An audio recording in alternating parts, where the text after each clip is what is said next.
Hello friends, എൻ്റെ ഈ ഒരു സുന്ദരിയായ കാലാത്തിയയുടെ ഇപ്പോഴത്തെ ഒരു അവസ്ഥ കണ്ടോ? ഇതാ കണ്ടില്ലേ? ഇതാണ് ഇതിൻ്റെ ഇപ്പോഴത്തെ അവസ്ഥ.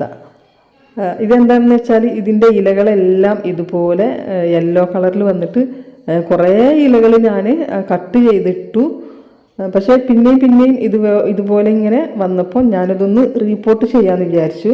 അപ്പം ഞാനിതൊന്ന് റീപോർട്ട് ചെയ്യാൻ വേണ്ടിയിട്ട് ഇവിടെ കുറച്ച് ഗാർഡൻ സോയിൽ എടുത്തിട്ടുണ്ട്, അതുപോലെ തന്നെ കുറച്ച് മണലും എടുത്തിട്ടുണ്ട്. അതിൻ്റെ കൂടെ തന്നെ കുറച്ച് എല്ലുപൊടി, ഒരു പിടി കുമ്മായപ്പൊടി കൂടെ ചേർക്കുന്നുണ്ട്. അതെന്തിനാണെന്ന് വെച്ചാൽ നമ്മുടെ മണ്ണിന്, കേരളത്തിലെ മണ്ണിന് പ്രത്യേകിച്ചും ഒരു സ്വഭാവമുണ്ട്, അതിന് അസിഡിറ്റിക്ക് കൂടുതലായിട്ടുള്ള മണ്ണാണ്.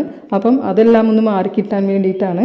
അപ്പോൾ കൂടെ തന്നെ എന്തെങ്കിലും ഫംഗിസൈഡ് ആയിട്ടുള്ള എന്തെങ്കിലും ഒന്ന് ആഡ് ചെയ്യണം. അപ്പം ഞാനിവിടെ സാഫാണ് എടുത്തിട്ടുള്ളത്.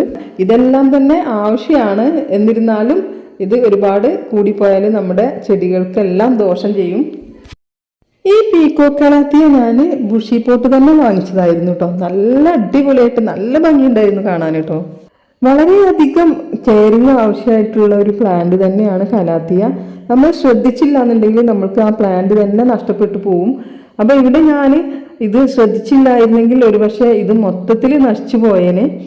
അപ്പോൾ എന്തായാലും ഞാൻ ഇത് ഒന്ന് റിപ്പോർട്ട് ചെയ്യാൻ തീരുമാനിച്ചത് വളരെ നന്നായി എന്ന് തന്നെയാണ് എനിക്ക് തോന്നുന്നത്. ചെടികൾ വളർത്തുന്നവർ ഈ കാലാത്തിയ ഒരുപാട് ഇഷ്ടപ്പെടുന്നുണ്ടല്ലേ? എനിക്കും ഒരുപാട് ഇഷ്ടമാണ് കേട്ടോ കാലാത്തിയ.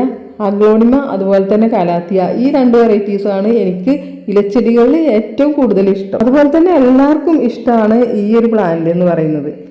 നമ്മൾ നല്ല കെയർ കൊടുക്കേണ്ട ഒന്ന് തന്നെയാണ് ഈ കാലാത്തിയ. നമ്മൾ വാട്ടറിങ് എല്ലാം ചെയ്യുമ്പോൾ വളരെയധികം ശ്രദ്ധിക്കേണ്ടതുണ്ട്. ഓവർ വാട്ടറിങ് ആയിക്കഴിഞ്ഞാൽ പ്ലാന്റ് തന്നെ നശിച്ചു പോകാനിടയുണ്ട്. അതിൻ്റെ റൂട്ടെല്ലാം നശിച്ചു പോവും. ഇപ്പം തന്നെ കണ്ടില്ലേ, ഇതിൻ്റെ ഏറ്റവും താഴെയുള്ള റൂട്ടെല്ലാം പോയിട്ടുണ്ട്. അതുപോലെ ഇതിലൊരു കിഴങ്ങ് പോലെ ഒരു സംഭവം ഉണ്ട് കേട്ടോ, അതും ചിലതെല്ലാം നശിച്ചിട്ടുണ്ട്. എനിക്ക് തോന്നുന്നത് ഈ ഒരു പ്ലാന്റിന് ഇങ്ങനെ ഒരു അവസ്ഥ വരാനുള്ളൊരു കാര്യം എന്താണെന്ന് വെച്ചാൽ, ഈ ഒരു പോട്ടിൽ ഉണ്ടായിരുന്ന മണ്ണ് ഒട്ടും ഇളക്കമില്ലാത്തൊരു ടൈപ്പ് മണ്ണായിരുന്നു. ഒരു ബോൾ പോലെ ആക്കി കഴിഞ്ഞാൽ അത് അതേപടി തന്നെ ഇരിക്കുന്ന ഒരു ടൈപ്പ്, ഒരു പശ ഉള്ള ഒരു ടൈപ്പ് മണ്ണാണ്. അപ്പം അതുകൊണ്ട് തന്നെ ആയിരിക്കാം ഈ ഒരു പോട്ടിലെ ഡ്രൈനേജ് എല്ലാം അടഞ്ഞ് വെള്ളം കെട്ടി നിന്നത് കൊണ്ട് തന്നെ ആയിരിക്കാം ഇതിൻ്റെ ഒരു റൂട്ടെല്ലാം നശിച്ചു പോയത്. ഈ നശിച്ചു പോയ റൂട്ടെല്ലാം കട്ട് ചെയ്ത് കൊടുത്തിട്ടുണ്ട്. മൊത്തത്തിൽ ഇതൊന്ന് വൃത്തിയാക്കി എടുത്തിട്ടുണ്ട്. ഇതിൻ്റെ ഈ റൂട്ടിൻ്റെ ഏരിയയിലെല്ലാം ഒരല്പം സാഫ് ഒന്ന് തൂവി കൊടുക്കുന്നുണ്ട്. അതുപോലെ ചെറിയൊരളവിൽ മാത്രമേ തൂവി കൊടുക്കാൻ പാടുള്ളൂ. അത് ആഘോഷമാക്കിയിട്ട് എല്ലാം കൂടെ അങ്ങോട്ട് ഇട്ട് കൊടുക്കരുത്. അപ്പം ഞാനൊരു പോട്ട് എടുത്തിട്ടുണ്ട്. ഈ ഒരു പോട്ടിൻ്റെ ഡ്രൈനേജ് അടയാതിരിക്കും